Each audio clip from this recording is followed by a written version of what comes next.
Hey, housewives, come on in. You know the dirty dishes are still in the sink from yesterday and the laundry is still in the basket.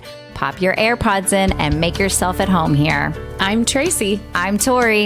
And we are your unlikely housewives. Stepping out in faith and believing that God calls the unlikely, we are here to show you the appreciation and validation you deserve, lead you to authentic relationships, and release you of believing the cultural lies to restore your faith and wellness. Pull up those high-waisted yoga pants, tighten your top knot, and reheat your coffee for the third time. Turn up the volume, and let's go.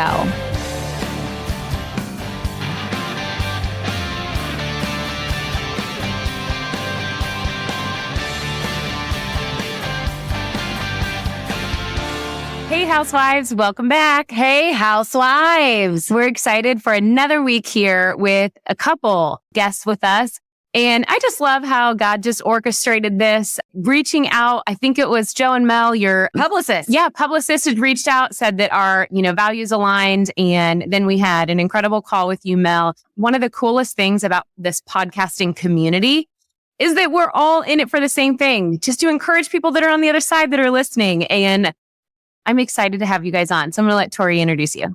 So, as Tracy has already said, but we've got Joe and Mel Hashey, and the Hashey family was living a normal life. Joe was a high school teacher and business owner. Mel was a former social worker turned stay-at-home mom of 3. Then 2020 happened and turned their family upside down. Can anyone relate? I was going to say that. They found themselves giving up their dream home and moving 2,000 miles away to a town where they didn't know anybody. It was the best thing that could have happened for their family. Joe and Mel used their experience to build the strong family framework that any family can use to establish values and a stress-free family leadership. Wow, who doesn't want a stress-free family leadership? Like, that just sounds refreshing. That may be what we call this episode, stress-free family leadership. Yes, I think so. Well, welcome to our housewife family, you guys. Thank you so much for having us. We really appreciate it. Yeah, I was looking forward to this for a while. Thank you. Oh, good. Well, hopefully you still feel that way after the end.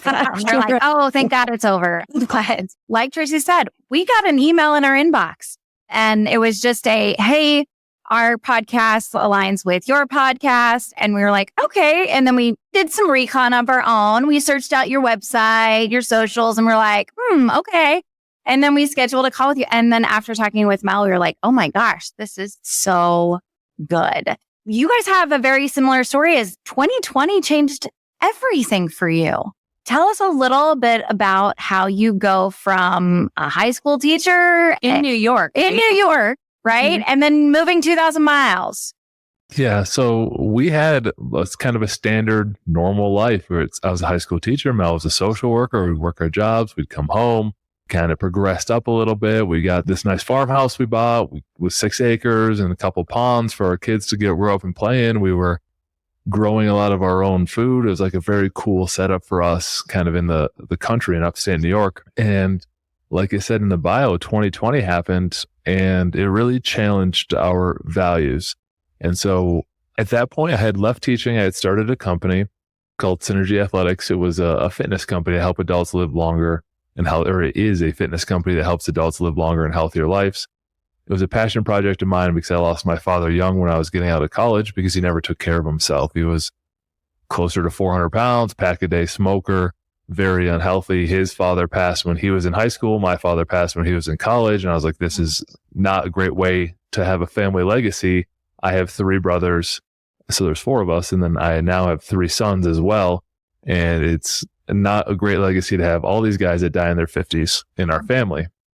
So we started a little gym in our basement. It got really popular. We opened up a location, then another location, then another location. And I left teaching to run those. And the reason why I share that story is because specifically the gym industry got hit pretty hard with the regulations during COVID. So we were closed in New York State for almost 9 months, completely closed, could not even enter the building. Like if I went to check on the HVAC or even check on the property that we owned, like people would drive by and call the police on you for like, oh, there's someone in a gym, even it's just me, like cleaning up my own building. We had break-ins. People knew that no one was at these buildings anymore. So it became a huge issue.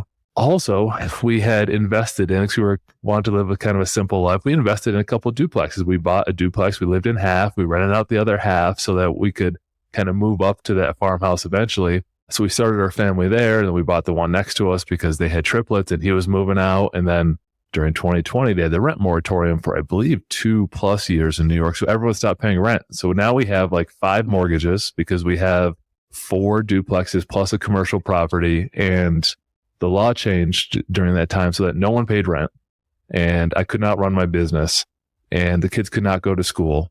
Mel, credit to her, she decided to, hey, like our kids aren't going to relate well to these learning online and the tablets. Specifically, our older one would get very distracted when we tried it for a few months. So she stepped up and homeschooled the older 2 for 2021. And we would basically go on what we call cussing walks. We'd go on a little walk, we'd cuss about life, and we'd go back and start smiling with the family, get it all out of our system. I love it. We just kept saying the phrase, like, we got to control the controllables. What can we actually do and can control in this situation so that we can help move our family forward? We spend that extra time together. We established more concretely our core values. And then when we looked at it through that framework, we realized that where we were living was not aligning with where we want our family to go. So I'll take it from here because this was very poignant for me. So on one of these walks, and I think we were pushing our like 1-year-old in a stroller, and the other 2 are a little older, so they got to sit home. And Joe just brought up to me, he said, what if we moved? And it completely, like, it floored me because we have our family back there. Like, we met in high school. We're from that area. That's all we've ever known. And the idea of moving had never occurred to me. This is kind of a pattern in our relationship where Joe will have this big idea and I'll be like, no way. Then the next day we're like doing it. Basically, that's how it played out. So I was completely panicked by it. Like, what do you mean? I'm going to like leave my family. I'm going to leave everything I know. We don't know anyone. But then after the dust settled during that walk and later that evening, something just came over me. Like, this is kind of exciting. Like, we could do something that's totally outside of our comfort zone and outside of just our little box that we're used to. And it almost like God planted this seed inside of me. I just needed that. I needed to hear something crazy. And then you kind of let the dust settle and it gets exciting. So what happened then, that very night, I just decided, like, internally, like, I'm going to print out a list of the 50 states and we're going to just start thinking about this. So the very next morning, that's what I did. Where could we definitely not see ourselves? What kind of things do we want to look for? Now, one benefit that COVID gave us was that Joe was able to learn how to virtually manage some of the gym stuff. So, like, if we could do this virtually, if we have a really good team in place, we could go anywhere. We could move anywhere. We don't have to go somewhere because of a job. So we lived in a place where it was very cloudy. So we thought, well, let's search like where there's lots of sun. Like, it sounds kind of silly, but we really just wanted, like, if we're really going to do this and jump into this idea, like, let's search those kind of things. And we ended up in Colorado.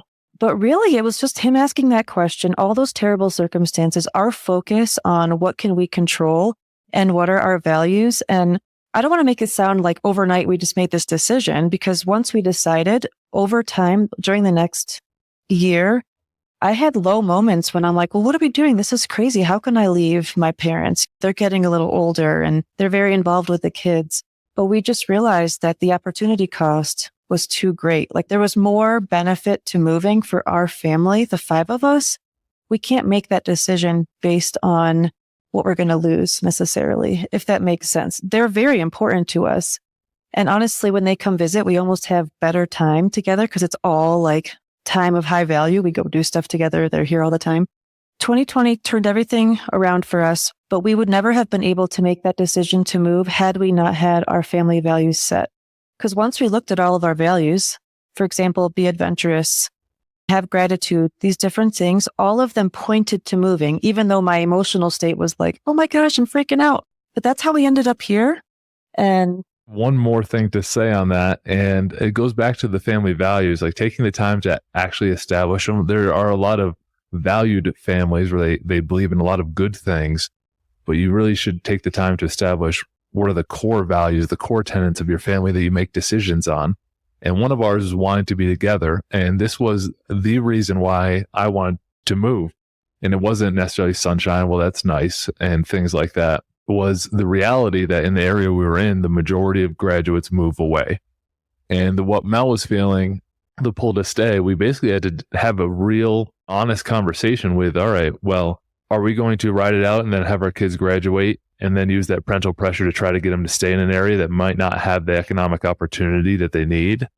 Or are we going to make the tough decision and put them in an area where there's tons of economic opportunity, where they can be any kind of profession they want, and they're more likely to be around and be successful? And are we going to be the ones to make the hard decision, or are we going to force that upon our kids to decide after they get out of college? And so we stepped up. They were, I think, 3rd grade, 5th grade, where it's like, all right, well, it's either now or it's going to, like, we're not going to be able to move well when they're in high school. It's not going to be as practical. Like, it's either now or we're going to push this decision on our kids and just say, oh, we didn't expect you to have this problem as you get up. Like, we had to be real about it and have that conversation. We want to be together. We want to have the opportunity to have our kids around and grow around them. So we had to pick, all signs pointed to us picking a different area.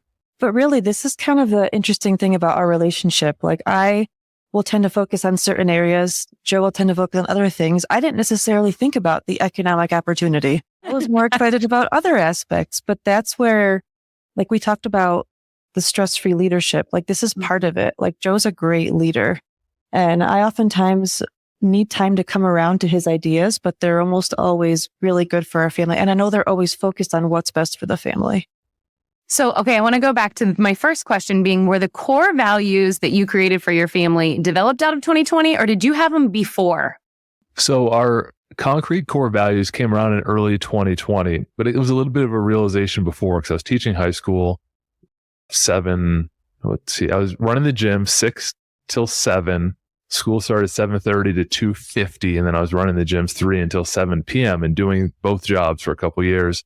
We realized that I was focusing more on my career than I was on my family.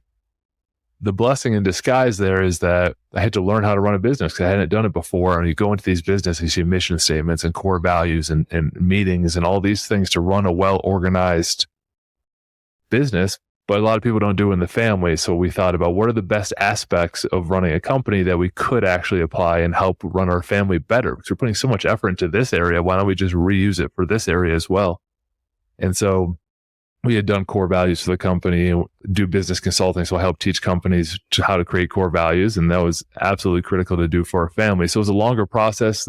We did it and we came around with concrete ones in 2020, but it came out of that process of realizing there's a lot of good organizations in our life, whether it's church life, whether it's businesses you attend that are doing cool things. You could just take them and apply them.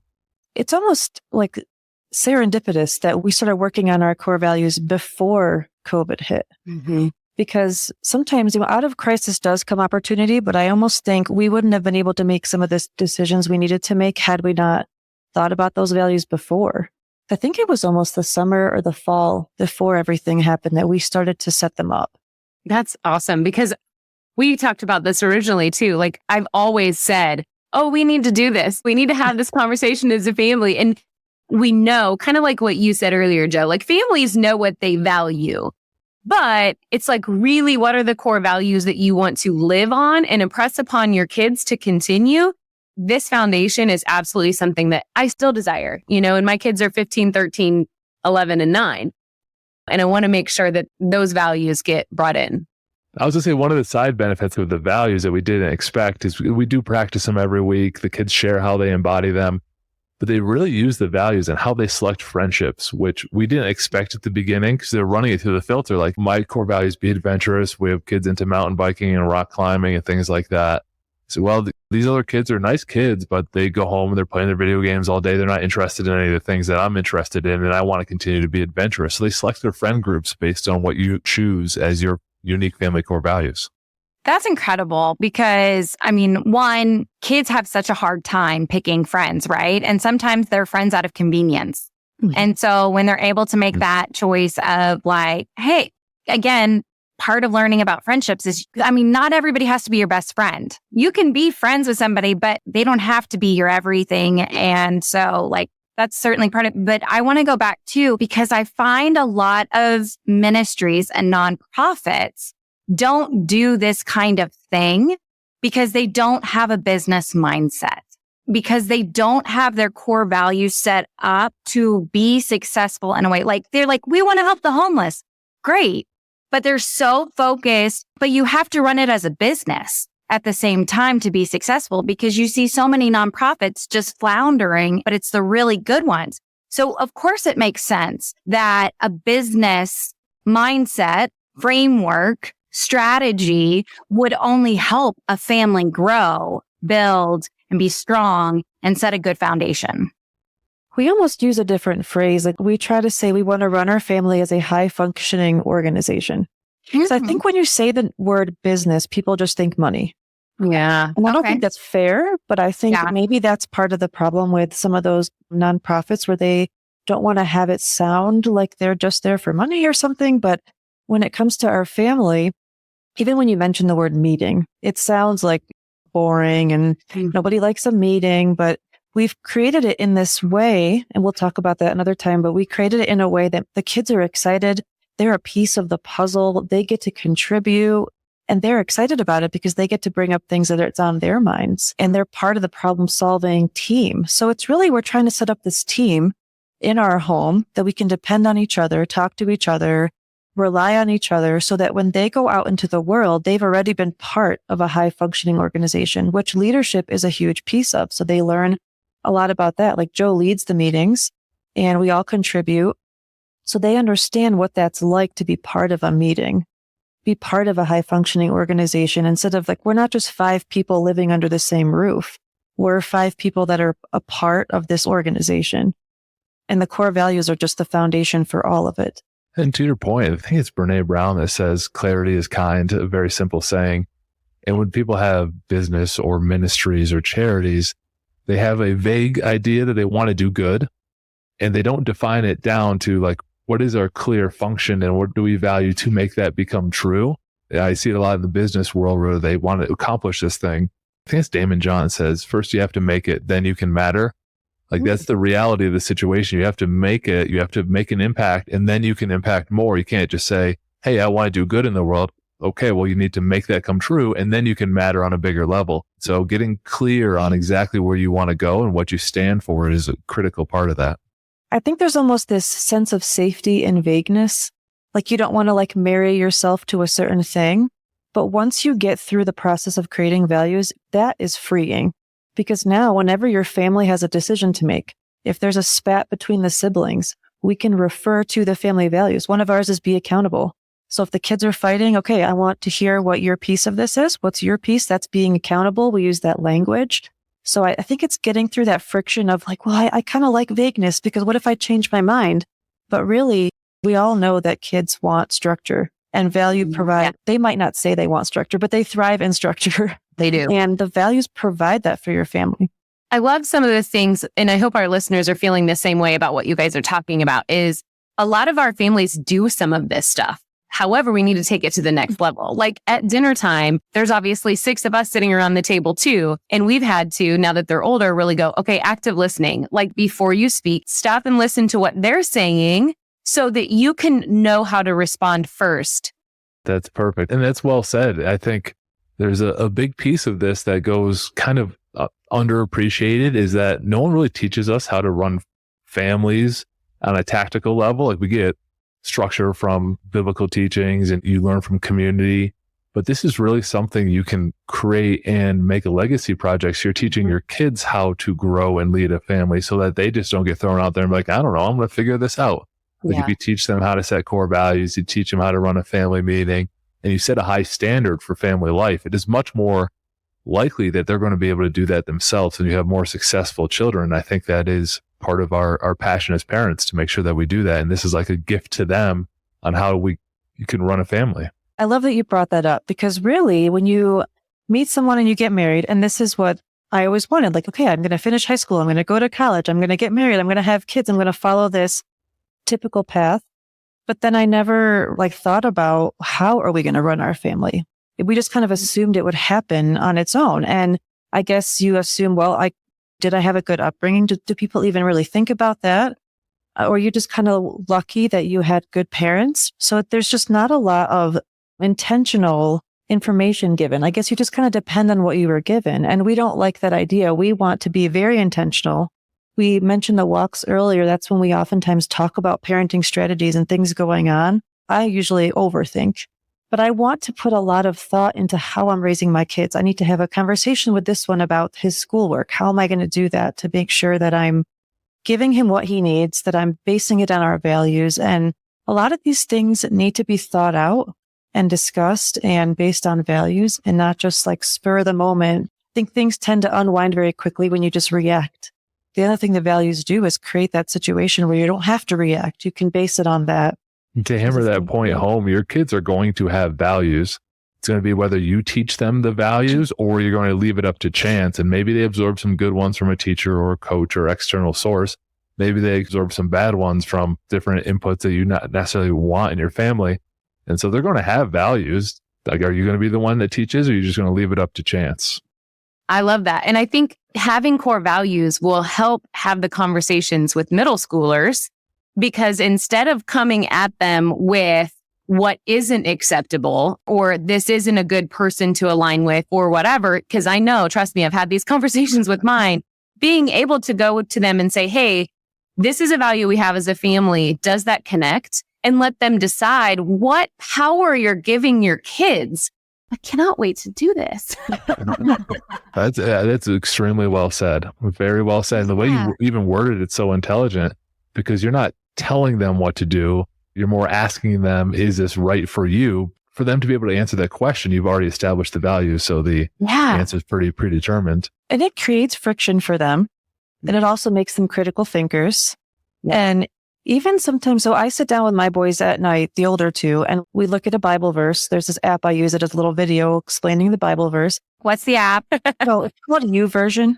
Oh, yeah. Okay. Okay. So every day they have a little video. And I love that because I don't necessarily know how to explain these verses, but these people do. It's people from all walks of life. It's really, really cool. I'll oftentimes say to them, because I'll kind of know something happened at school. Maybe one of my kids didn't make a good decision or whatever. And I think about it in terms of the verse, or I'll say, well, at the end of the day, would God have wanted you to do that?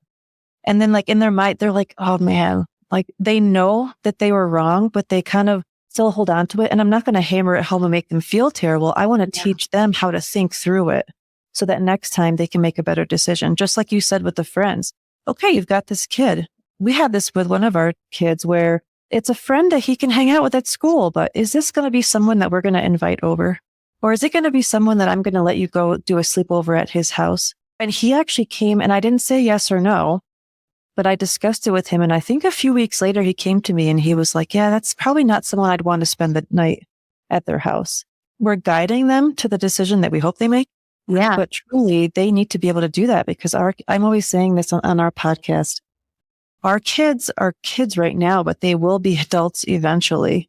And I even say it to them. I say, you don't just wake up when you're 18 or 21 and suddenly know how to live life and know how to make good decisions. It's all based on the things that we do now. Yeah. And we see promise in all of our kids, of course, but we see a big difference in our 5-year-old because he's the only one out of the 3 that we've had the values around for his whole life. Actually had our stuff together. So our oldest is 13. So we have 13, 11, and 5. And we came up with the values when the older ones were maybe, 7 and 5, maybe 8 and 6, something like that. So I feel like seeing how different our youngest is, having the values in his life since birth, basically, it makes a big impact. Now, having said that, you can come up with values at any point when your kids are growing up. And I think the older that they are, the more they can be involved in that process too. I'm not going to say to my 3-year-old, like, hey, what value do you think should be on our family list? But as the kids get older, they have incredible input and they can be part of that process too, which is very empowering for them.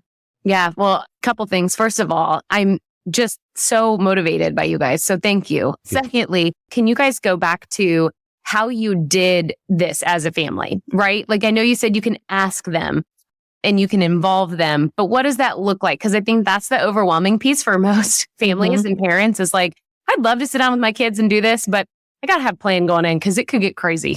And I know we're going to talk about this in another episode with you guys, more about what a family meeting looks like and some examples of core values. But if you want to just give kind of a snippet of overview. Yeah, so this is a process I teach a lot with my business consultant clients when they're doing company core values, and we applied the same thing to our family. And it's a pretty simple process called kill, keep, or combine. where Mel and I independently, and you can involve older kids as well, you write down everything you think is valuable, just a complete brain dump, get as much down as possible on a sheet of paper. Then when you meet, you write them all up on the board, combine everyone's list, and then you go through and you go one by one and either kill it, cross it out like, hey, this is a good value, but it might not be a core value, or keep it like this is really important, or combine it. If she writes thankfulness and I write gratitude, like, okay, let's just choose one word. Let's combine it. And you start whittling down the list so it's not so overwhelming. Then you get it down to 8 to 10. You practice with them for a couple of weeks to say, kind of chew on it a little bit, see what's right. And then once you get that smaller list, then it's a good time to involve the kids, because now you have, like, it could go anyway, and them having some ownership in the process is cool too. Yeah. We like to whittle it down though to 5 to 7. There's a saying, what's memorable is portable, as in if they can remember it, they'll always be carrying it with them because they always have their thoughts with them.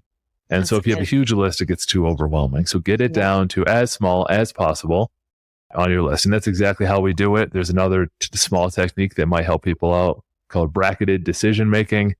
You can imagine like a tournament bracket, like they do the March Madness, where it's like, all right, instead of looking at this whole list, we've got it down to 10. Like this one or this one, which one is better? And then you cross out the other one, this one, or you do 2 at a time to get it down to a more digestible amount. And then the next step is, once you get it down, there's no real right or wrong core values. It's for your own family. The critical part is how you implement it, which I know you'll be talking about. We do it a lot in the family meetings. We practice it every week. We put it, they're on the wall. They're on bookmarks that the kids use. There's a lot of ways you can talk about implementing it. But once you choose it, you just get after it. And you can live with it for a couple months. And if something is really not sitting well, you can bring it up at a family meeting. Hey, like, how are you guys feeling about this value? Does this really go with who we are? You know, because again, you're not like doing it for a grade at school. Like there's no right or wrong. And we don't mind sharing our values, but it's almost like a guide. Like, here's what we came up with. But I remember one of you had mentioned you have like a real sports loud kind of family. Really That's exciting. me. And I feel like that is something that might not fit with like our style, but I love how every family can have its own unique values. Another little piece for people to involve younger kids is, once we came up with ours, I made little bookmarks with the values written down. But I know some families out there are super creative. You can make a mural on your wall. You can have artwork made if one of your kids wants to make some artwork to display it. So there's many ways to include them. Even if you write them, and let's say one of your kids likes stickers, like decorate it with stickers. So some way you're involving them into the process based on the appropriateness of what the age level is. We had talked about it before. Yes, we are the loud family. And when you started talking about teams, I was like, oh, I love that, because we've called ourselves Team Stein since our kids were little, because we do love sports. All our kids play sports. So even our little group family text chat is called Team Stein. So I love that. Yeah, that's awesome. We grew up in a sports family. And so maybe one of your core values you explore is, maybe you start with like support each other, and then maybe you change it to like be there for each other, because they need to understand that they're not the only individual in the family. Like I said, I have 3 brothers. So there's 4 of us. We all pretty much played baseball, football, basketball. And sometimes we get in our own world and like, oh, well, I want to go do this thing, but this person has a travel game. Like you gotta, there's going to be some sacrifice in there when you have a bigger family. So maybe you explore that as one of your core values so that they can carry it with them. This also made me think of the other benefit of creating core values is that you create an identity for your family. When you said Team Stein, it made me think of this, because it sounds like the 6 of you, that you're part of something special. You know that you're part of this team. And then you can just further define that with your values. I think a compliment that someone at school gave my middle son is like, he just kind of seems to know who he is. A lot of kids, especially in middle school, kind of flail about. They go wherever the wind takes them. And I think there's a Bible verse about that. Like, you have this path that you want to stay on, and things are going to come up. And it could be gossip over here. It could be pretty girl over there, whatever. And it might just take you off that path. And we want to try to keep our kids on this path. Obviously, there's wiggle room. But we don't want them to just blow away with every whim and every trend that comes along. So that's really what values do. Are you making decisions based on these values? I mean, this is a daily thing for us. And as our kids are getting older, I'm much more comfortable with the little one. He's happy. He's easy. Like, we can hang out and do whatever. The older ones certainly have some more challenges now as they get older into middle and then high school next year. This might not be where you're going with this, but it does remind me of like the parable of the reaper and the sower. One of my favorite parables in the Bible, where they're talking about it. And like basic premise. So you have to tend your field and know what you're about. Like birds will come and take some of your seeds. Some of your seeds will fall on rocks and don't grow. Like that's called life. That happens. Like don't go chasing birds and don't try to grow seeds on rocks. Like stick in your lane and do what is effective. Exactly. And like I said a second ago, I'm glad you said that. We're always tending to this garden, like all the time on these walks. And I think I almost exhaust Joe with how much I want to tend to this garden because I have to process it and talk about it. And sometimes it's like a little bit too much, but I want to always try to be bringing them back to the path. Because I'm not going to lie and say each of my kids is going to turn out perfect because we did this. But I can't live with myself if I'm not doing everything in my power to bring them back to the path. And that oftentimes means bringing them back to the core values. One of the things that I just keep thinking about as you guys are talking is we come from two different families where marriage comes together and you're constantly in this battle of how I was raised or how you were raised or what did you want? What did you want? Like that's part of the marriage struggle and in parenting. Like he parents one way, I parent another. Instead of like it being this like constant battle, like what is it that our values are for our kids coming together? There's a lot of things that breaking the multi-generational curses, the things that have just always stuck around that, hey, maybe we don't want to have in our family and or we want it to look differently. Like coming up with these core values gives us that foundation to move forward on. I almost think it should be a requirement before people get married. Like during the engagement, like during the engagement period, like you should start coming up with your values. Yeah. Or at least write a list. I think this would make for such deep conversations, which it did for us. Like you have a list, I have a list. We take a few weeks to come up with these lists and then we sit down and we compare notes. You probably will learn a lot about your spouse to be while having those conversations. And then you can more solidify who you're becoming as a team, as a couple. Yeah. My other question's for Joe, because ladies, we love to do this. Like we love to just get to the heart of things and really get to that. Like not all of us. Well, no. Okay. She's different, but she still likes us too. But this whole like getting to like, okay, what can we do for our kids to help them be successful? And I'm with you, Mel. I'm a processor. I like to overthink and talk through things and probably why I'm so motivated by this. But for women to bring this to their men, because we are housewives or there are men that listen, but a lot more are women. For women to bring this to their husband and say, hey, I'd love to do this. What's the one thing that helped you want to do this? Obviously your business mindset, but what would be the encouragement there for women?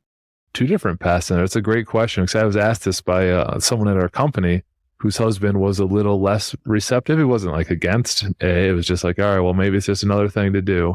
First, like asking questions to use this as a tool, not saying like, hey, let's do our core values. Say, do you think it's important that our family has core values? Well, you ask, it's like, obviously, yes. Okay, well, what do you think those are?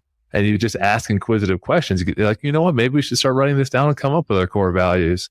And so sometimes when Mel comes up with an idea and she throws it out there, like I get overwhelmed with the process of it all. I like to be very decisive. Like, all right, let's just do this thing. And she'll say, well, what about this situation? All right, well, let's do this thing then. Well, no, I don't want to do that either. Well, then let's do this thing. Like, I just want to do and learn and then change. And she wants to think and have the list down so that the first thing we do is as best as possible, which I get too. So it's kind of balancing those needs. So the first thing to back is to ask questions and kind of guide the person where you want to go. One of our company core values is meet people where they're at. And so people will come in at very different fitness levels and comfort levels with going into a facility and saying like, hey, I want to work on my body. There's a barrier there to overcome to be able to do that. Yeah. And so we have to meet them where they're at. Now, like, okay, well, here's the greatest exercises like that. We're not going to apply what we know to you. We're going to learn what you want and then kind of guide you along your path. And that same process, figuring out these things as a couple is important. It's not just doing something to the other person. It's coming up with a way to guide each other along a stronger path. If you look at your own family situation, and let's say you're struggling with one of the kids. In our relationship, Joe is the problem solver. He likes to come up with the solution and move on it. So maybe there's a way to frame it where like, hey, we're having this struggle with this kid. I think that having these core values will help us as a family move forward with this problem and find a better solution. And it'll give us more structure of how to figure things out versus just reinventing the wheel every time a new problem comes up. So I think a lot of it is based on the personality of your husband. If it's someone who likes to problem solve, like this is an avenue to problem solving. Mm-hmm. So almost knowing what they're about, and like you said, meeting them where they're at, and then using a strategy for that particular personality type or whatever. I love that. Okay, before we wrap it up, can you share your family's core values? So the first, Joe already mentioned wanting to be together. That's a huge one for us. It's really about spending quality time, not just living under the same roof together. So are we going to all sit down with our devices after dinner, or are we going to go for a family walk? The values clearly point to the walk. Another we've talked about is having gratitude.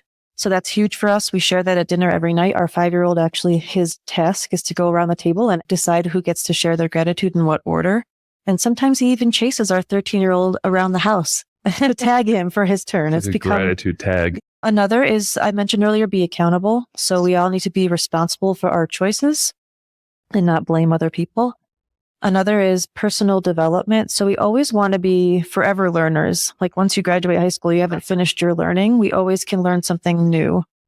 And we've certainly done that with even the values, like coming up with values is learning something new. Another we mentioned is be adventurous. That doesn't just mean like go on hikes. Like it means trying things that are outside of your comfort zone. I mean, we did move to Colorado in large part because we can do more outdoor activities, which is part of our family identity. But it also just means doing things outside your comfort zone. Be genuine. Be genuine's the last one, which we had an interesting conversation on. We actually talked about it on our podcast recently, that be genuine. Like you can pursue the activities that you enjoy and you are a unique person. You bring unique qualities to the group.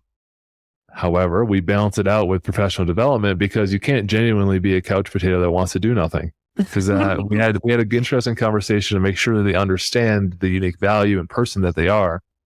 However, it is their responsibility to bring that to fruition as much as they can in their life. And so that's how we balanced it out a little bit. And what's cool with that one too is we do have a family identity, but then each person within the family is obviously super unique. Our kids all have such different talents and interests. And I do think this particular value helps our oldest especially. He loves like robotics. He loves 3D printers. That's like his obsession right now. And we have found him ways to be able to do that outside of school. But I think that desire that he has inside of him to be himself helps him get through school. School isn't his favorite. So I think just having that be part of our value system helps him realize, like, when I'm outside of school, my parents are going to support me in these things that make me unique. So that really has helped us. That's a good one. That's awesome. Thank you for sharing. Yes, thank you. Well, this has been awesome and great and has definitely been encouraging for our listeners. And I know for Tracy and I as well. And I know that we are going to go into more depth with core values and what a family meeting looks like with you, Mel. And we're very excited about that. But in the meantime, where can our listeners find you, follow you, get some of your resources, or get to learn more about you guys and what your strategies are? Well, I really appreciate that. We love the conversation. We always take things from conversations too. Most of our materials over at strongfamilyproject.com. You talked about core values and meeting. That's 2 of the 7 steps of the Strong Family Path that we encourage parents to walk on. We give that away for free. They can print out examples of core values and our process in creating those and how we run a family meetings all over there. And a couple of days ago, actually, we just finished our book, which is the Strong Family Guidebook, which is on Amazon. It's a shorter book that guides people exactly what we're talking about today, tells a little bit more of our story. We made it under $10 so we get it out there more to more families, because that is really what we're passionate about, is to help people take these steps and make them practical. So not getting overwhelmed like we talked about with core value setting, not getting overwhelmed with like, all right, I need to have a structured time about a meeting. Like, here's exactly how you can do it. Just follow the guidebook, implement one step at a time at whatever your family's pace is. And that's really what we're passionate about, that families can have the structure that they can then pass to the next generation as well. And we are on Facebook and Instagram, and we actually have another Strong Family Life on Facebook that you could join. And Joe's always posting videos on there, and we're trying to create a community through that.